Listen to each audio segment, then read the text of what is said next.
नमस्कार साथियों। आज की यह वीडियो बनाने का जो मेरा उद्देश्य है वह आज जो एक परीक्षा आयोजित की गई है जूनियर असिस्टेंट वाली, उसी पर मैं चर्चा करने की कोशिश कर रहा हूँ।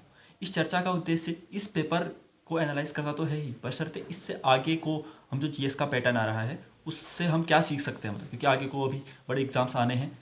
जो भी एग्जाम्स आने वाले हैं उससे आप क्या सीख सकते हैं, क्योंकि कनिष्ठ सहायक की जो जॉब है वो लेवल 3 की जॉब है। हाँ मतलब, लेकिन इससे ऊपर के लेवल 3 की जॉब मतलब इसका लेवल कम है। मतलब इस लेवल 3 के पेपर में ही अगर जीएस इतने मतलब जो भी पेपर आया है इसका पैटर्न इतना हाई आता है तो आपको जो अपकमिंग एग्जाम आने वाले हैं उसके लिए ज़रूर से सीखना है कि पेपर सरल नहीं आने वाला है। इस हिदायत से मैं आपको यहाँ पर पेपर को थोड़ा, जितना भी मैंने अभी देखा है पेपर उसके अनुरूप थोड़ा कुछ जो भी मैंने मतलब एनालाइज किया वो साझा करने की मैं कोशिश करने वाला हूँ। ठीक है, तो आप ज़रूर से इसको ध्यान से सुनिए। और पहली बात, जो अपनी स्टडी है उसको भी थोड़ा मॉडिफाई करने की कोशिश कीजिएगा। सोर्सेज को नहीं कह रहा मैं, जो किताब से बुक्स मत बदलिए, मैं बार बार कहता हूँ पढ़ने के तरीकों को चेंज करना हमारे लिए आवश्यक हो जाता है। ठीक है, तो अभी का जो पेपर था, ठीक है देखा ही होगा आपने, 140 मार्क्स का था ये पेपर और टफ है। मैं तो अमूमन जो मैंने देखा है अभी, टफ मतलब कठिन है, मध्यम लेवल का भी नहीं है, मध्यम से कठिन की श्रेणी में हम इसे शामिल करेंगे। ठीक है, क्यों कह रहा हूँ मैं ऐसा, क्योंकि अगर आपने हिंदी देखी है तो हिंदी 14 नंबर की आई है, उसमें जो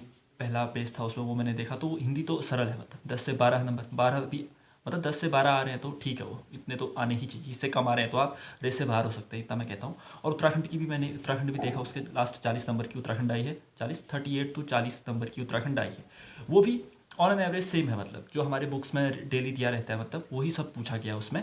कुछ एक दो क्वेश्चन हो सकते हैं जो अब ऐसा तो होगा ही, जो एक्चुअल हमारे सोर्स है उसी से सारे क्वेश्चन, 2-3 क्वेश्चन अगर अटपटे आए तो उसके लिए दिमाग खराब नहीं करते। मैं बार बार कहता हूँ, अगर एक दो क्वेश्चन गलत आए तो उनके सोर्सेज के पीछने के बजाय, उनके सोर्सेज के पीछे भागने की बजाय जो 37 से 38 क्वेश्चन आ रहे हैं उनको अपने मतलब डेली लाइफ में आप लाइए, उसको पढ़ने के तरीके में लाना पड़ेगा। ठीक है, तो उत्तराखंड में अगर मैं बात करूँ 40 की आई है तो कितना आपका स्कोर होना चाहिए, वही जो ऑन एन एवरेज ग्रुप्स के एग्जाम्स में हम करते हैं 28 से 30 के बीच में तो होना चाहिए, क्योंकि जीएस कठिन आई है तो आपको भरपाई करनी पड़ेगी यहीं से। 28 से 30, 28 से 32 की रेंज में तो होने ही चाहिए, मतलब 28 भी हैं तो फिर भी ठीक है मतलब। और मैंने जैसे बताया हिंदी में आपके 10 से 12 होने चाहिए, तो इसे जोड़ लीजिए, ये जो 60 कितना हो गया, 54 नंबर हो गए ना ये उत्तराखंड और हिंदी के। अब इसमें से आपके आने चाहिए तकरीबन, वो जोड़ लीजिए 38 के आसपास, 38 से 40 के आसपास आने चाहिए। अब देख लीजिए इसमें कि जो कंप्यूटर है या फिर जीएस है या फिर साइंस का जो भी पूछा है उसका वेटेज कितना ज़्यादा कर दिया इसने। 80 85 क्वेश्चन पूछे हैं इसने जीएस, और जीएस ज़्यादा है। हाँ, उसमें ये कंप्यूटर साइंस ये तो थोड़ा बहुत ही है। करंट के तो मैंने कुछ देखा ही नहीं उसमें, करंट तो शायद कुछ था भी नहीं। तो अभी मतलब जीएस का इतना बड़ा रोल है। अब ये पेपर का पैटर्न क्या है मुझे समझ नहीं आया, क्योंकि इसमें कहीं ज़्यादा टेक्निकल टर्मिनोलॉजी पूछ रखी है उसने इसके, क्योंकि अब ये हाई कोर्ट के लिए था ये जूनियर असिस्टेंट, तो हो सकता है कि उसने उसका पर्सपेक्टिव ऐसा ही रहता हो, वहाँ रिक्वायरमेंट हो ऐसी चीज़ों की। तो जो ये अमूमन यहाँ तैयारी करता है उसको तो अभी मैंने ही क्वेश्चन पेपर देखा, मुझे 25 से 30 क्वेश्चन ऐसे बम्पर लगे, मतलब मुझे कुछ नहीं आता था उसमें। हाँ मैं सॉल्व कर सकता था अपने लॉजिक के थ्रू, लेकिन मैंने अभी लगाया कुछ नहीं, केवल देखा। मैंने वो कभी सुने ही नहीं हो प्रश्न, CSS, पे बिल्स, डिडक्शन वैल्यूज़, क्या क्या पूछ रखा है उसने पता नहीं।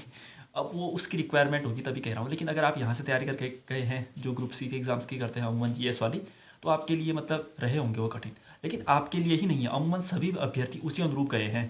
तो आपको जो भी ये 25-30 क्वेश्चन का बम्पर सा आए ना, ये सारे क्वेश्चन मतलब बाउंसर टाइप के पड़े हैं, तो इसको ज़्यादा दिक्कत नहीं करनी है। आपको वो देखना है जो हमारे सोर्सेज से आए थे।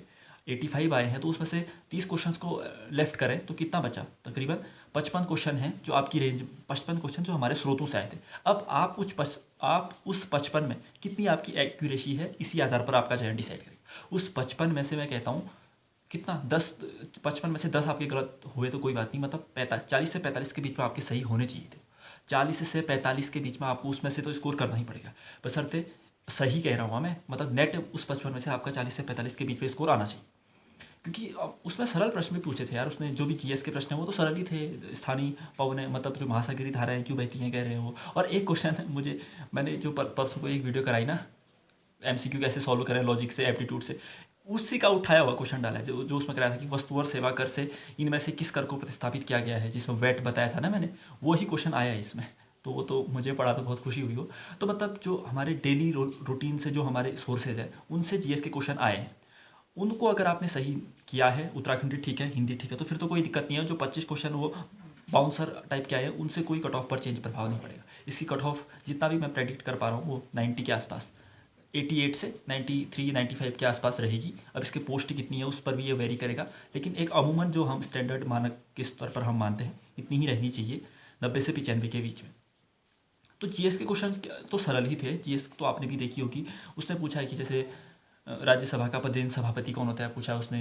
पहले सोने के सिक्के पर लिखित रूप से किसने जारी किए, ऐसे प्रश्न पूछे हैं।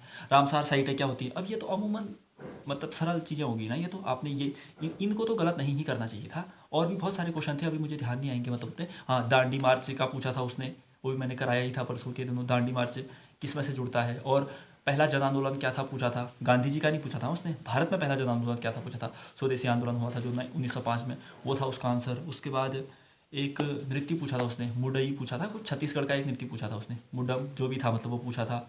वो भी क्योंकि पढ़ते ही हम नृत्य वगैरह, तो उसमें वो शामिल हो सकता था। और एक फुटबॉल का खिलाड़ी वाला पूछा था कुछ उन्होंने। मेरे पास भी पेपर नहीं है ना, क्योंकि एक्चुअल में क्योंकि किसी ने यहाँ दिया नहीं हो, क्योंकि वो लेवल 3 का है। मतलब हमारी जॉब से तो उसका लेवल कम है, तो इसलिए किसी ने वो पेपर दिया नहीं। मेरे पास उसका हार्ड कॉपी नहीं है मेरे पास, इसलिए जो क्वेश्चन मैंने अभी देखे हैं जो मेरे दिमाग में याद हैं वही मैं करने की कोशिश कर रहा हूँ। लेकिन बेहतर एनालाइज मैंने यही किया कि आप अगर पहले घबराए नहीं होंगे उस 25-30 क्वेश्चन में, तो आपने सही कर लिया होगा, क्योंकि उत्तराखंड हिंदी और जीएस का तो सरल ही पूछा था ना उसने।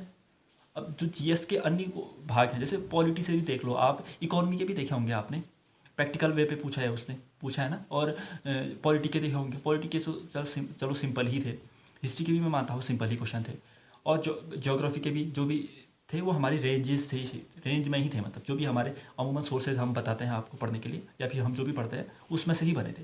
तो अभी जो मोटा मोटा प्रेडिक्शन यही है कि मतलब पेपर कठिन था, क्योंकि उन 25-30 क्वेश्चन ने बना दिया, क्योंकि उनकी लैंग्वेज टेक्निकल थी, तो इसलिए वो कठिन बना है। बाकी जीएस के अभी मुझे उतने क्वेश्चन ध्यान ही नहीं आ रहे हैं कि मैं आपको जो बताऊँ। अभी मेरे पास अगर पेपर होता तो फिर शायद मैं आपको बेहतर बता पाता। बाकी शाम तक आंसर की आ ही जाने वाली है, आ ही जाती है अमूमन, तो आज भी आ ही जाएगी। तो आप अपना अगर 90 मतलब 88 से अगर 95 के बीच में है तो आप मानिए ठीक है, मतलब आपका स्कोर एक होप तो है ही, इतनी जनरल की कट ऑफ के बारे में हम मान सकते हैं, ठीक है। तो अभी एक यही जनरल डिस्कशन था, बाकी आप अपनी तैयारी को जारी ही रखिए, हम भी क्लासेस के थ्रू आगे को पढ़ने की कोशिश करेंगे। तो अभी की वीडियो में इतना ही रखते हैं। एक जस्ट रफ आइडिया मैंने आपको देने की कोशिश की कि पेपर कठिन था, आपको इसलिए थोड़ा सांत्वना मिल सके इससे, ठीक है। तो ठीक है, अभी के लिए इतना ही रखते हैं, मिलते हैं अगली वीडियो में, तब तक के लिए धन्यवाद, नमस्कार।